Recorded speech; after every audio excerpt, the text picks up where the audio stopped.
कोई फरियाद मेरे दिल ने की हो जैसे, जिंदगी तेज बहुत तेज चली हो जैसे।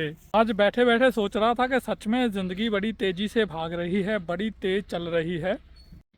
पार्क में आया हुआ था और ये देखिए बानी पार्क के झूले में, कल की बात है, इसको गोदी में उठाया था, रो रही थी जब इसका जन्म हुआ था, मुझे आज भी याद है।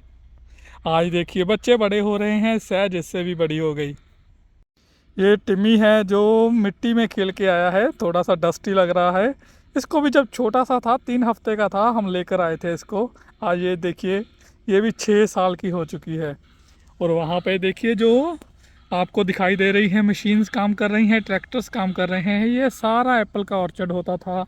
ये हमारा घर और ये पार्क जहाँ पे हम रुके हुए हैं, ये सभी भी यहाँ पर भी एप्पल के ऑर्चर्ड होते थे। आज पूरी ये देखिए आबादी बन चुकी है, घर बस चुके हैं और उस साइड और नए घर आ रहे हैं। धीरे धीरे इस बात का एहसास हो रहा है कि ज़िंदगी सच में तेज़ बहुत तेज़ चल रही है। जितना अच्छे से जिया जा सके जी लेना चाहिए। चाहे आज 16 साल हो गए हैं न्यूजीलैंड में आए हुए, पर ऐसे लगता है कि जैसे कल की बात हो। जब इंडिया से आया था तो सोचा था कि 2-4 साल न्यूजीलैंड में रहूँगा, खूब सारे पैसे कमाऊँगा और घर को लौट जाऊँगा, क्योंकि दोस्तों को, माँ बाप को, रिश्तेदारों को छोड़ के आया था। 2-4 साल तो पता ही नहीं लगा कब गुजर गए। पहले तो अच्छा काम ही नहीं मिला, काम ढूंढते ढूंढते ही बस समय निकल गया।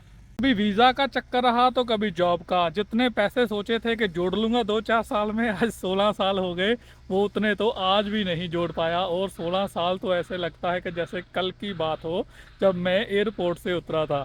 इंडिया में पिताजी काम करते थे और असली ज़िंदगी का तो कभी पता ही नहीं चला। न्यूजीलैंड में आया, खुद कमाना पड़ा, तो पता चला कि असली ज़िंदगी क्या होती है। कामकाज में ऐसा उलझा कि एक एक करके शौक जाते रहे, समय ही नहीं बचा अपने लिए। कभी देने वाली फीस की टेंशन, तो कभी रेंट की टेंशन, तो कभी जो राशन लाना होता था घर में उसकी टेंशन। तो सभी टेंशन में ही ऐसे जीवन बीतने लगा। बाहर देखने में तो अच्छा लगता है कि शायद बाहर वाले बहुत खुश रहते हैं, बहुत पैसा है उनके पास। जब तक इंडिया में होते हैं ऐसा ही सोचते हैं, पर प्रदेश की सच्चाई प्रदेश में आकर ही पता चलती है। मेरे ख्याल से अच्छा ही हुआ, अगर ना आता तो लगता कि शायद कुछ गवा दिया है। अब आ गए हैं तो दोनों देशों का पता चल गया। High five. मेरी एक दिक्कत रही है कि मैं जल्दी दोस्त नहीं बना पाता।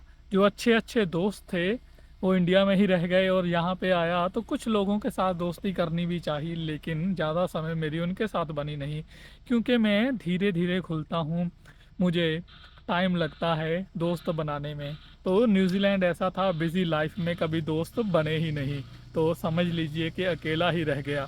किस्तों में ज़िंदगी ऐसी उलझी कि ना इधर का रहा ना उधर का रहा। वापस तो क्या जाना था, अब यहाँ का भी नहीं रहा।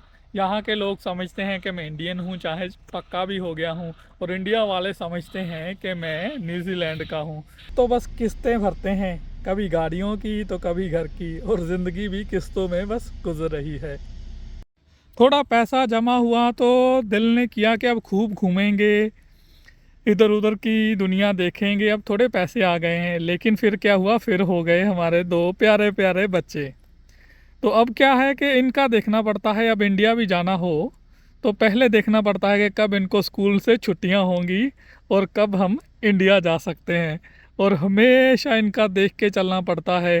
बैठे सोचता हूँ कि बहुत कुछ दिया है ज़िंदगी में।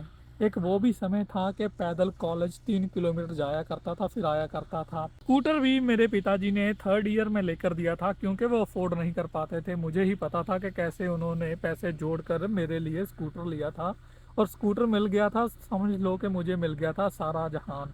लेकिन उसके बाद परेशानी कम नहीं हुई थी, क्योंकि मेरे पास इतने पैसे ही नहीं होते थे कि मैं उसमें तेल डलवा सकूं। आज मैं गाड़ियों का मालिक हूँ यहाँ पे।